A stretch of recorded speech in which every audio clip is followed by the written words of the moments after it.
बिस्मिल्लाहिर्रहमानिर्रहीम। अस्सलामु अलैकुम वरहमतुल्लाहि वबरकातुहू। मौज़न की मग़फ़िरत, मौज़न की फ़ज़ीलत।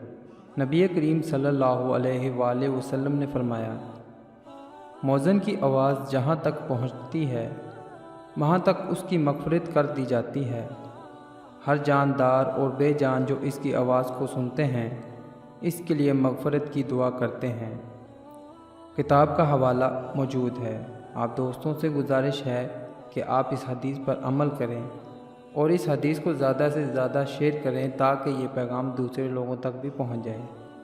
अल्लाह पाक हम सबको अपने हिफ्ज़ व ईमान में रखे। अल्लाह हाफ़िज़।